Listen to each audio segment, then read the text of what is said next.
trust is built up slowly over time and broken in an instant. And right there. Yeah.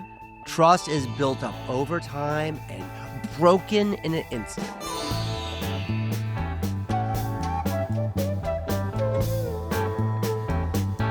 Welcome back. I didn't go anywhere. I haven't seen you in a few days. Living separate lives. Sometimes it's a good for the soul. You know, that actually might not be a nice little subject to talk about for a few minutes. You know, what I wanted to talk about today was just a bunch of different random little subjects. I know we normally just have one, but we can talk about a few different random ones. Let's start with that one right there. Okay. Well, maybe let's start with the best thing that we ate this week. Can I please go first? Yeah. Do you think I look better with my chain out or my chain in? The chain out. Yeah. I'm fucking it's not like a big gold chain, you know? I'm going to finish that 50-cent book here one day too.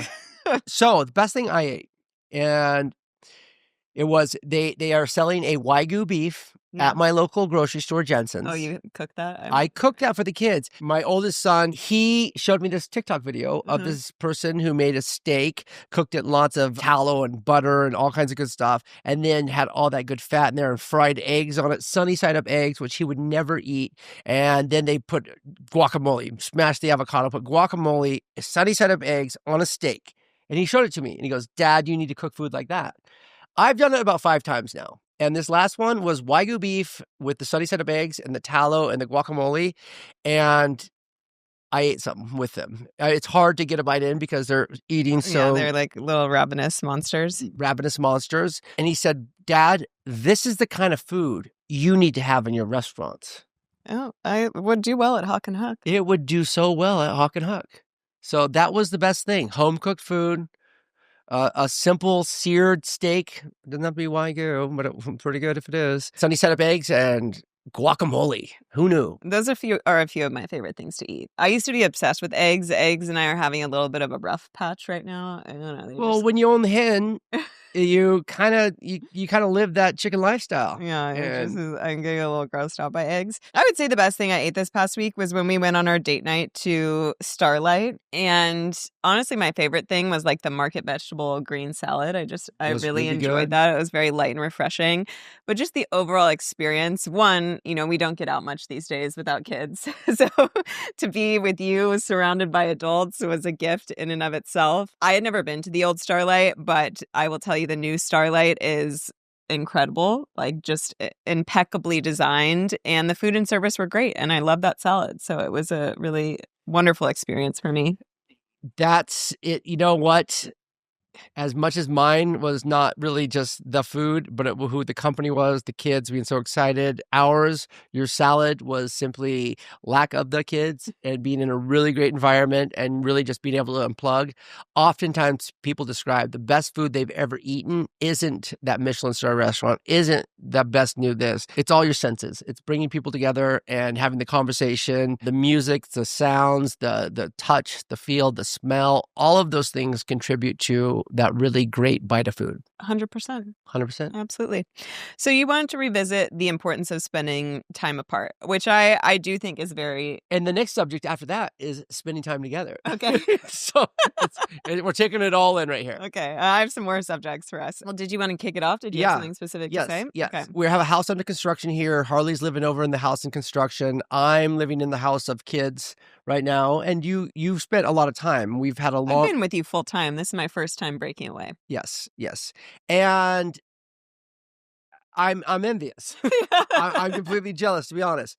So the idea is people live with each other 7 days a week, 365, 24 hours a day in and day out. If somebody travels for work or something like that, it's those times apart that makes the heart grow fonder. Absence makes the heart grow fonder.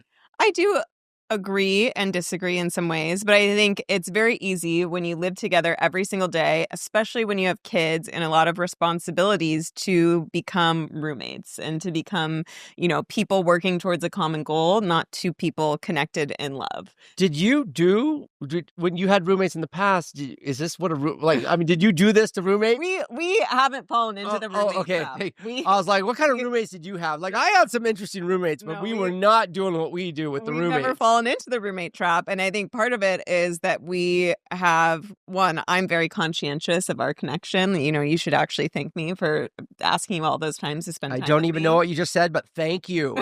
Thank you very much. I make sure that we stay connected. I do. I carry that burden in our relationship. Is it a burden? At times. At times it is. Okay. Yeah. Heavy is the head that wears the crown. We have always spent a decent amount of time apart. When we first started dating, you know, Brian didn't introduce me to the kids for over a year. And so every other week I would be at my house. Well, it's another subject right there. That definitely is. He would be at his house. And that week apart was great. It was like I would make all my social plans with my friends every other week. Every other week I would make all my social plans with my lover. And it worked really well. Was that my week? Yeah. Yeah. I was the lover week? Yeah. Woo! I mean, like, that was a wild, wild west back in the olden days. And I mean, I didn't know where your lover was. And if it was lover was me, then that's okay. Yeah. And it gives you, like, I think sometimes you miss your lover, and that's a good thing. And it gives you time. I mean, he has no time to focus on himself because he's either got to focus on me. I mean, not that I'm a full-time job, or his kids. But I got time to focus on myself and then focus on Brian and our relationship. And it brings a richness to the relationship. When you're together every day, you run out of things to talk about sometimes. I mean, we seem to not. We've never. But...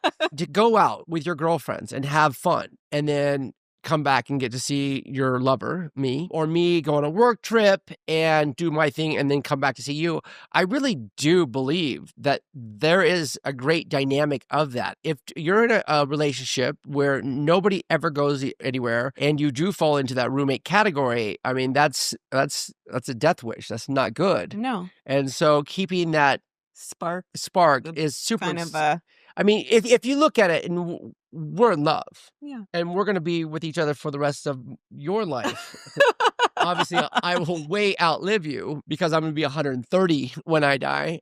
But it is to skip a day once a week, every other week, to do something. I think it's extremely important. Like right now, you've been gone for 3 days. I want to kiss you, love you, hold you, hump you, all those things. Aww.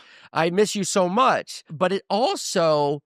it's not just about our relationship, but what is my relationship like with my kids? Yeah. When, not necessarily when you're not around, but when you're not around. Yeah. You know, like Sailor is up making breakfast with me this morning. We're doing a movie. We're watching the basketball game. And some nights they don't want to be with me at all. I mean, they don't care if Harley's there or not, you know? But it does allow me to put some energy and focus on the other members of the family.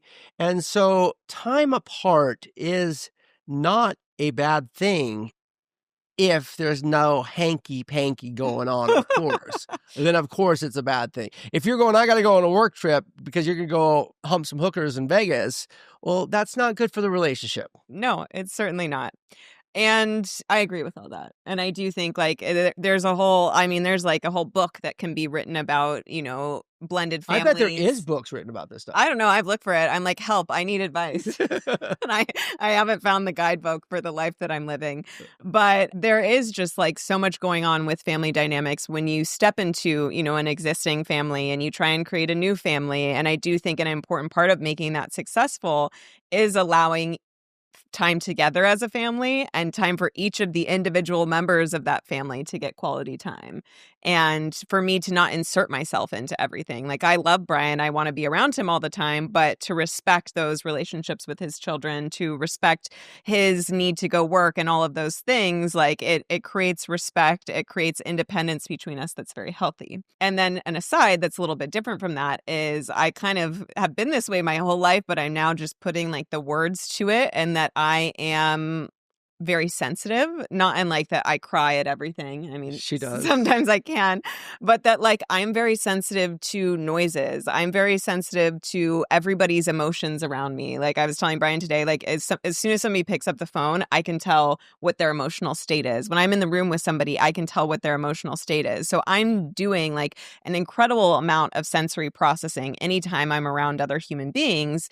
And I get worn out. I get worn out a lot faster than Brian. Brian can be around humans all day long for the most part. Like he loves it. And it wears me down. And so in order to be my best self around his children, around him, I really need my alone time to like recharge and kind of decompress. And then I can come back and show up as my full self. Are you saying that people in a relationship can be so polar opposite like that, that one person sometimes needs alone time? They should go into a different room and read a book or meditate or take a nap or whatever it is. And the other person can be completely consumed with noise and chaos. And I have the basketball game going on. I'm cooking dinner and I'm talking to a kid and I got this going on.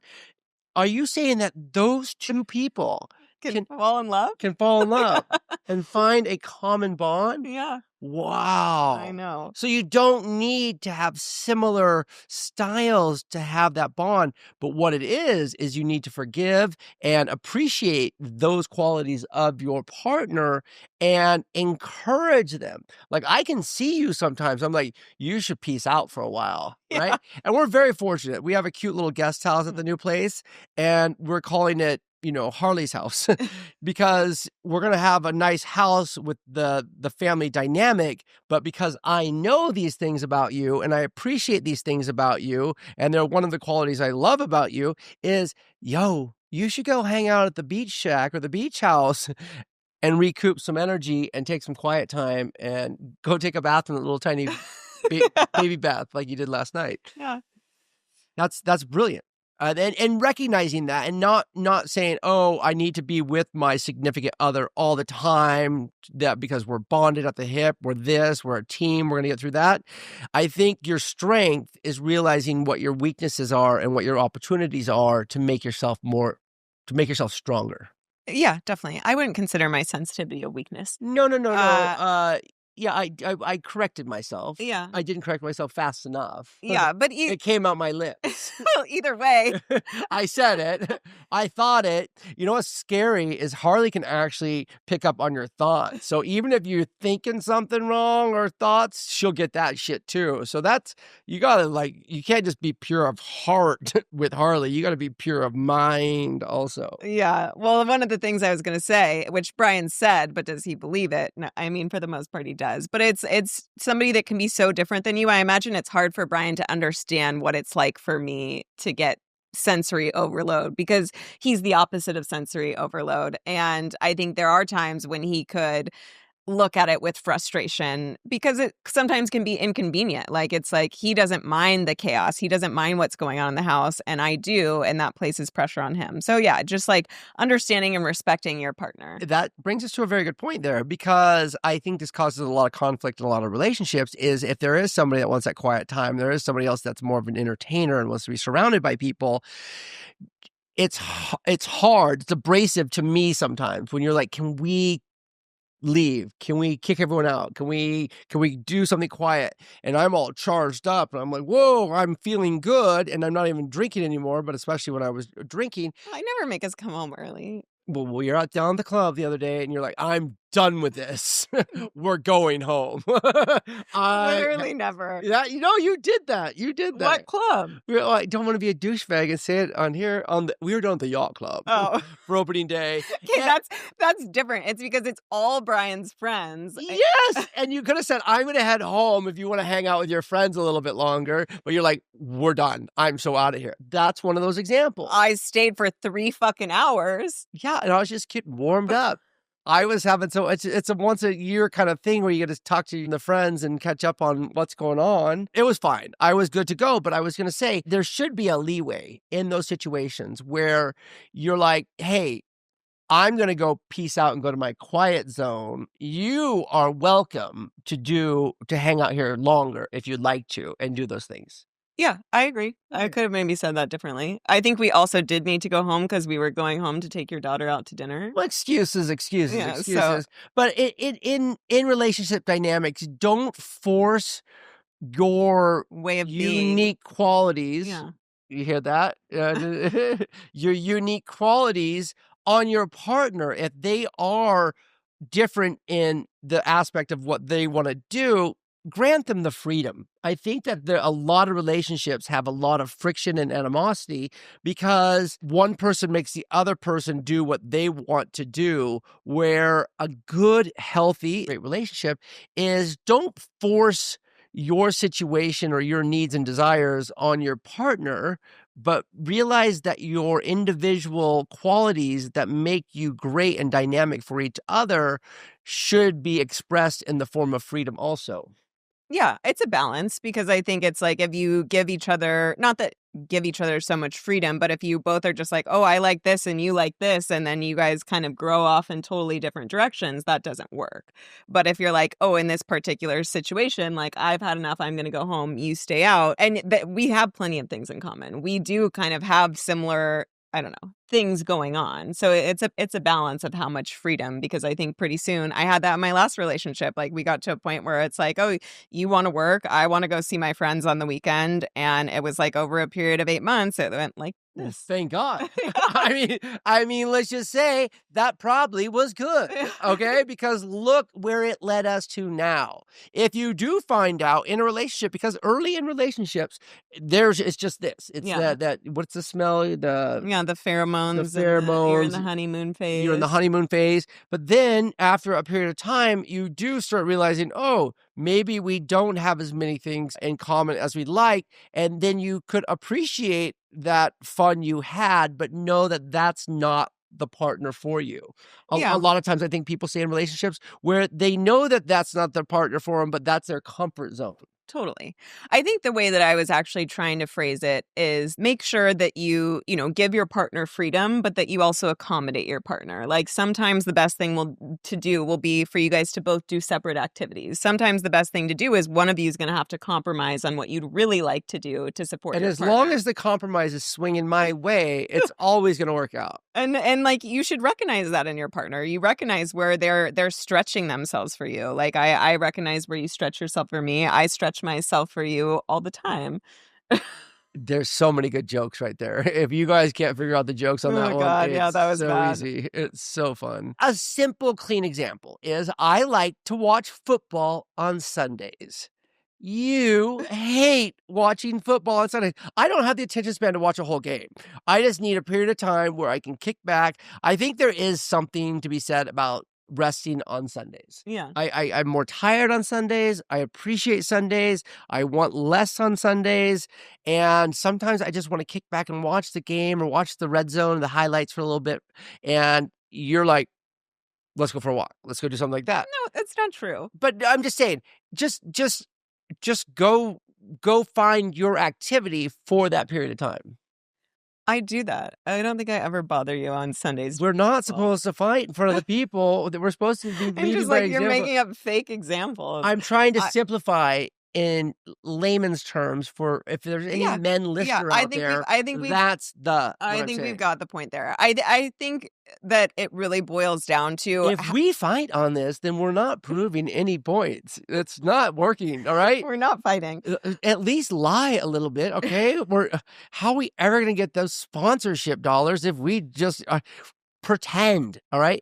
And then don't you just hate it when people are just literally pretending about their stuff and this is real. This is real shit. Yeah, right this here. is real. Deep digging real shit. This leads into sort of another topic that I want to discuss. Oh, are you done talking about this topic now? It's you got your own now? It's a segue. Oh, segue. So I love those things. I don't know why they outlawed them on the streets here, but I thought everybody traveled much better on a Segway. Okay, so in order to give your partner freedom, in order to feel comfortable being independent and then also being interdependent, I think the number one thing is that you have to trust your partner.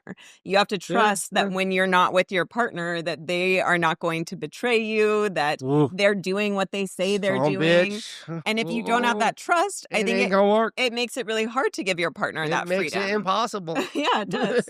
That's the number one thing that you need. And so I think that we have an incredible amount of trust between each other. Like that is the truth. I unfortunately, let me look at my statistical numbers here. Statistical numbers here.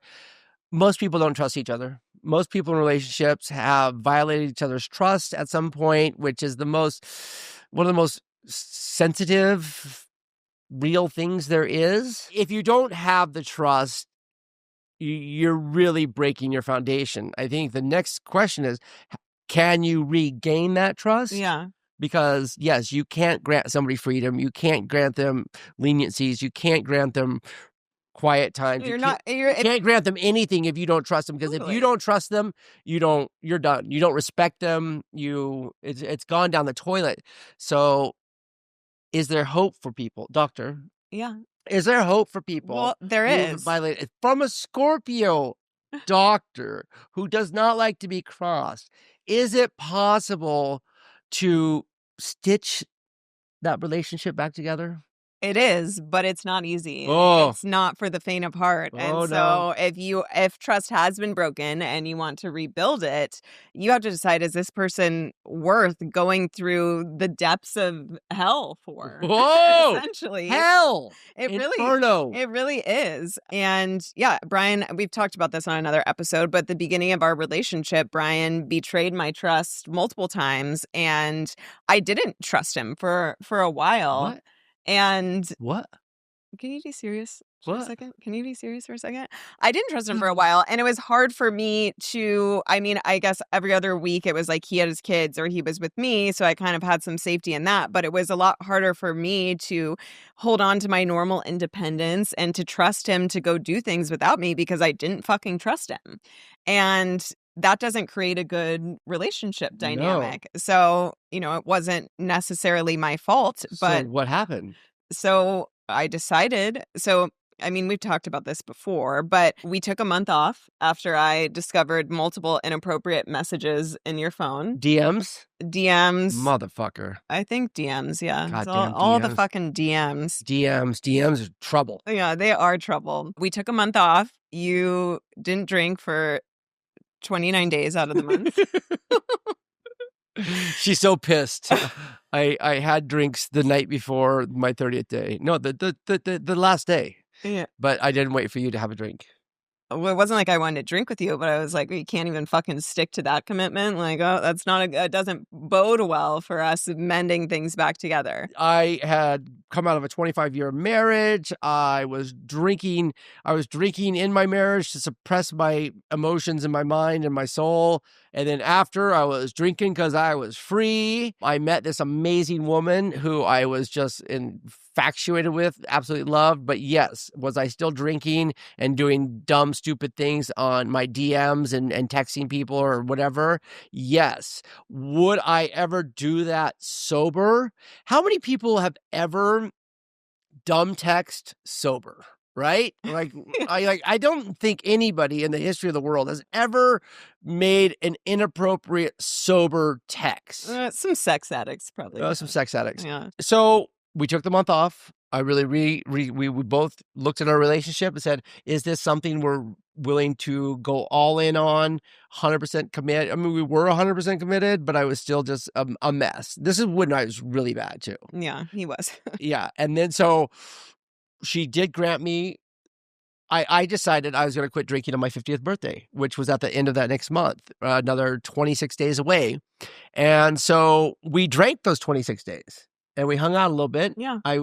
She had me come build her dresser, hammer her pictures up on the wall. You know what I'm saying? I would come visit, and she played hard to get, and we reestablished our trust and our love. It took a really long time. It but did. yeah, the first month, it was kind of, we had our meetup. We had this conversation that we were supposed to have. And I was really disappointed by the way Brian handled it. One, he didn't stick through his full month of not drinking. By like 6 hours. And two, he was like, oh yeah, I realized I'm like so happy. I don't need alcohol. I had the best month of my life. Like all this like blow hot air shit. And I was like, I had one of the hardest months of my life. Like I had to look deep within and how I ended up in a relationship with another alcoholic, and I didn't date or fuck anybody.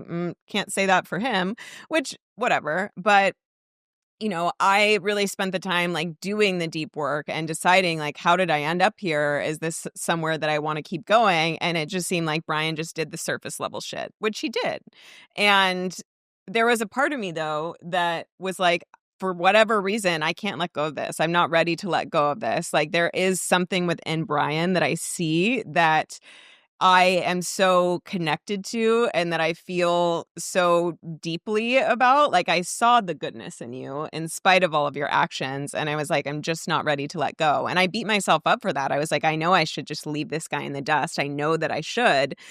But there was a part of me that knew that I shouldn't. Like, the logical part of me was like, I know I should leave. I know this isn't good for me. And then my heart and my soul was like, you're not ready to leave. Don't leave yet. Like, there's something to be learned here. And so we kind of like flirted for the whole month of September, and he still drank, and I was like, it's disappointed again. Like, I wasn't like, oh, you have a free card to drink until your 50th birthday. I was like, once again, I feel disappointed, but I want to spend time with you. And we weren't having sex. We were just kind of like friends, and he'd come over and build my desk. And then on his 50th There was more than one desk. I can build a desk faster than that. It wasn't like 1 month took me to build a desk, okay? Because if we have the two men listeners here, like they'll be like, what, the fucking guy can't build a desk? I mean, come on, you're embarrassing me. Sorry. Okay? Sorry. Okay. But then on his 50th birthday, he really stopped drinking. And he was done. And I was like, still kind of waiting there, worried. And I think we did have sex on your 50th birthday. I think that was the first time. I guarantee Yeah, we had did. sex on my 50th birthday. Giant Party at the house, people from all my whole walks of life, from my whole childhood all the way up through different segments of my life, all came from different places. It was a beautiful party, but we were caught in my closet and we just went at it. And then we went out a while later, too, and Uncle Jamesy walked in on us. Oh, yeah, there was twice. Yeah. Twice. So that was the first time we had sex in like almost 2 months. And it was just like more just like irresistible chemistry and attraction, not a calculated decision. But he really did, after that point, he really did. She came dressed to kill. I mean, like she definitely was tight, tanned, sexy. Like she was coming to get something is what I'm saying. And she was like, it was I couldn't, it was no holding back. Yeah, no, there was no holding back. But I think Brian's commitment to sobriety is like, okay, this really could be different. Like, let's wait and see. Let's see how this goes. And he stuck to it and he committed to it. And slowly over time kind of has peeled back more and more layers. And regaining the trust was not something that happened overnight. It was not something that happened because he officially stopped drinking and stuck with it. It's trust is built up slowly over time and broken in an instant. And there. Yeah. Trust is built up over time and broken in an instant.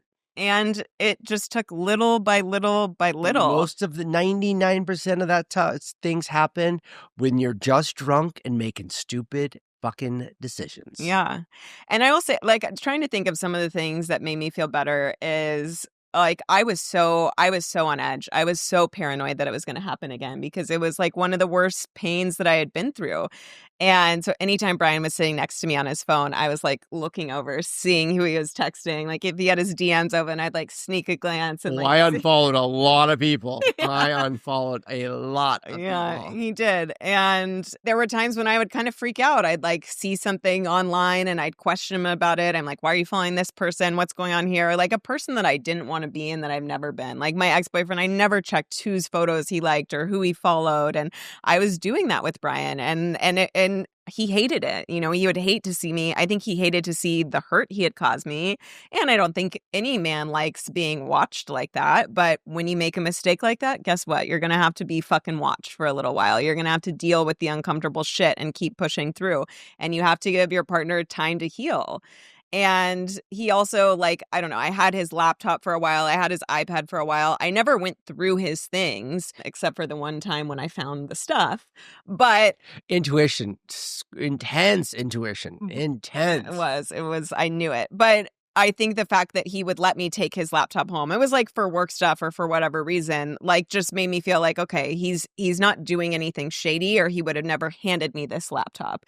And I had all the passwords to everything on his phone. Again, I never looked through those things because I was doing my part to say, okay, I'm trying to do something different. Not that I was a serial look through his phone, but just the fact that he would let me have those things in my possession or give me his password or let me hold his phone. Those were instrumental instrumental in making me feel like, okay, I really can trust this guy. Like if you had been really secretive with your phone and weird about your phone, It's over. I would have never been able to rebuild that trust. I mean, I don't want to like just piss off half the generation of men out there, but if they don't show you their fucking phone, there's something in the fucking phone. Yeah. I'm just saying, don't make this into a reel, because most people don't watch the whole podcast, but they watch the reel. So just make sure we don't put this in the reel.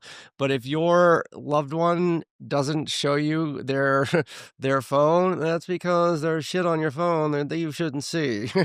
I think you all know that, but you're scared to ask. I feel that way too. And I feel sometimes you see things on Instagram and they're like, you should never have your significant other's password. That's weird. And I'm like, I think it's weird the other way. Like, I would give you my phone anytime. You can look at anything because all I have to explain now is the dirty dad text chain. I'm just like, just don't look at that. Okay. There's gonna be tits and weird bad jokes. And I'm like, that's boys can be boys. The point is, yeah, you in that instant that you break the trust, you have to make some life altering decisions. It is massive. So a better plan is, before you break that trust, you fucking get a grip on reality and you don't break the trust, because the amount of work it's going to take to recover from that is so massive and completely outweighs whatever the scandalous little thing you were going to do was. It probably didn't even last that long. If it was either in your mental or your physical,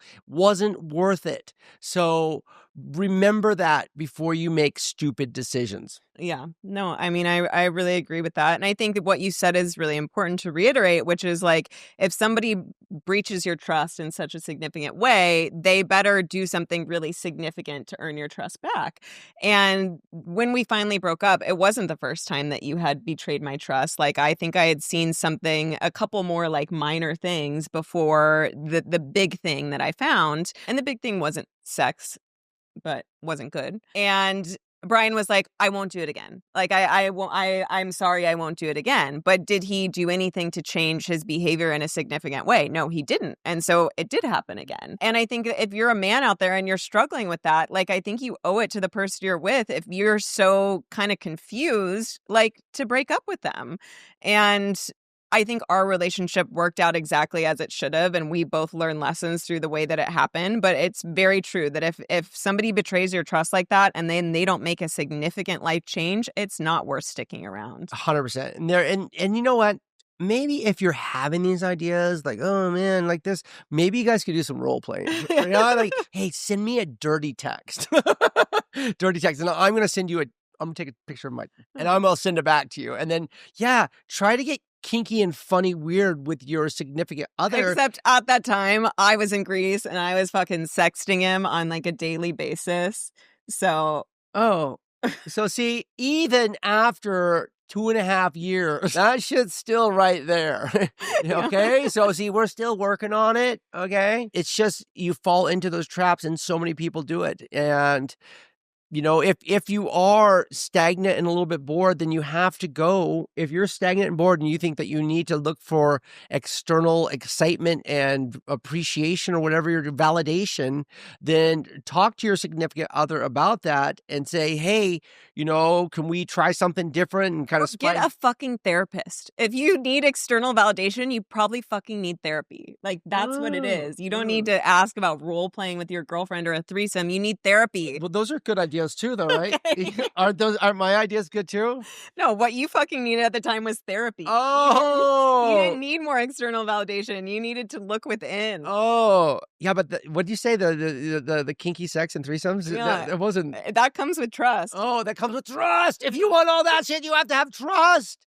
Oh my God, this is the trust issue. Oh, but yeah. So to sum it up, like, it is still sensitive. Like, there are still things that I'm like, oh, like, it hurts. It still hurts. I mean, I walk down the street now and like girls like turn around and checking my ass. She's like, what you looking at? And I'm like, whoa. No. They're just appreciating a nice looking ass. No, I would say we're in a very, very good, solid place, but still to think back of those memories, it doesn't make me feel good. But I will say our relationship, I think, is stronger than it would have been if those things hadn't happened because of the True. difficulties we've had to work through, the honest conversations that most people never have. Like, we have a depth to our relationship that I think most people that have been together as long as we have don't have. And it's not just because of that. It's because of all the things that we've been through and conquered together and supported each other through. But going through something hard together has the opportunity to make your relationship stronger than it was before. Don't cheat on your partner to have a stronger relationship. That's the worst fucking idea you can do. But if your partner is worth forgiving, there is gold on the other side.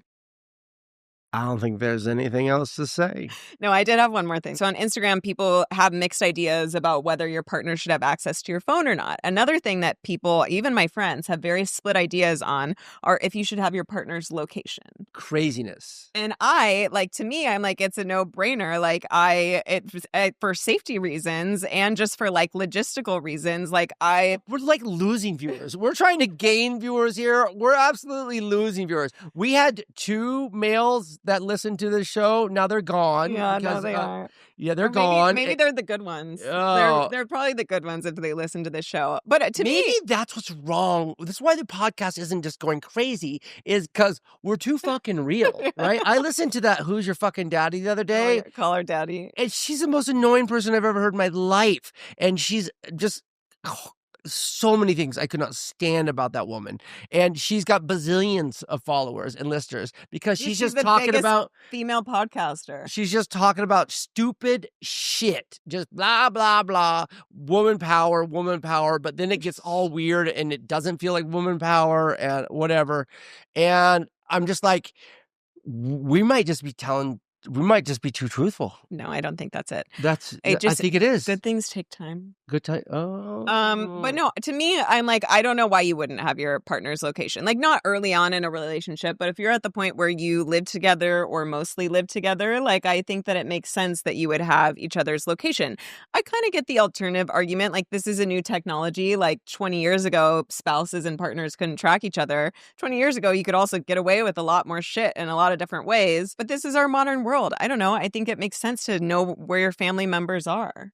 I certainly know where you are. I know where my kids are. I never look to see where you are. I look to see where you are all the time. I know you look to see where I'm at all the time. It's right back there in the trust game. It's right back there. Like, you know, I don't work late nights anymore, but I would have been like, oh, I'm going to the bar. I'm going here. I mean, it's why wouldn't you? Mankind is hating me for this, but what are you doing that if your significant other sees you there, causes problems? Why are you there? So like you should only kind of be in the circle of trust, and that you could be accountable for 100%. The only downside I can see in a loving relationship is it makes it hard to plan a surprise party.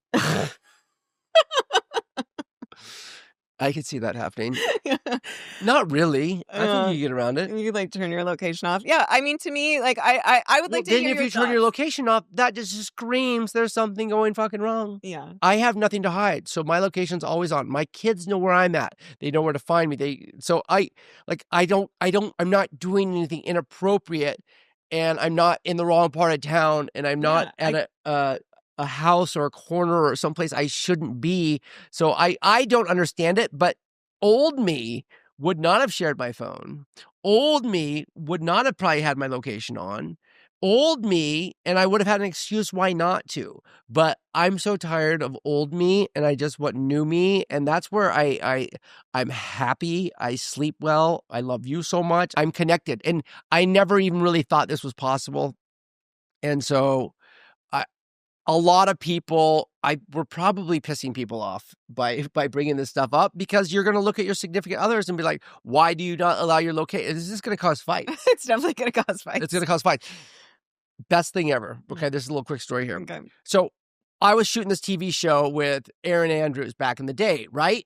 And we would fly into a set. It was called Kickoff Cook-Off. Football players cook. She was the sideline reporter. I was chefery. Stupid show. Anyway, we would get to a location, Tampa Bay. We'd give our luggage to the style coordinator. They'd go through our clothes, pick out, you're going to wear this, you're going to wear this, you're going to wear that. They'd put it in the closet. They'd steam them. We'd leave. Well, one time I came back from that, and the ex had found some little black panties in my fucking suitcase and came and broke my fucking phone, screamed and yelled at me. I can't call anyone going, what the fuck happened? Like, I'm like, what the fuck? What the fuck? She goes, what the fuck are these? What are these? And I was like, oh my God, I don't know. And I finally was able to get her phone. I called the production company. I was like, I need the stylist. Any way that Erin Andrews' panties through the transaction of the clothes? No. Right? I'm like, oh my God, I don't know. I called our friend who had just stayed there the week before. I was like, hey, Shelly, did you leave little black panties here? She goes, you're in so much fucking trouble, Malarkey. I'm like going, I'm serious. I fucking didn't do anything. And thankfully, back in the olden days, I wasn't a cheater. I was just a drinker. So I spent more time worried about where I was going to drink than where I was going to try to hook up with somebody. And anyway, the nanny, I called the nanny. I was like, Casey, you do the laundry here. Any way that she goes, yeah, I lost my black panties. And I'm like, oh my fucking God. Oh my God. It was the longest 3 hours of my life until I figured out where those panties came from. And then all of a sudden she, no matter what, she was still mad. I was going to say, and I was like, oh my God. This would be the greatest movie or reality TV story. Is, I don't know if you know this, but a lot of people steal shit on your luggage, right? They steal stuff. They rifle your luggage a lot, right? My brother thinks they steal stuff. I've heard so many people steal stuff at the airport through your luggage. I was like, what if there's just some really dark, twisted person there with a sack full of little black panties, and they just put a little black panty in everybody's luggage. Cruel. And that's just like maybe they're secretly working for divorce lawyers or something, because that is a deal breaker right there. The little black panty in your suitcase, you can't get out of it. You're fucked. That's actually a great divorce lawyer campaign. A little black panties and a business card. So much. If you go on a business trip and you come back with little black panties in your bag, you're fucked. You're fucked. But I got out of it. I tracked those little black panties down. Well, that's all we got for today. Follow us on iTunes or Spotify or YouTube. Leave us a rating and review. We love it. Send us any questions. Yeah, I dare you to.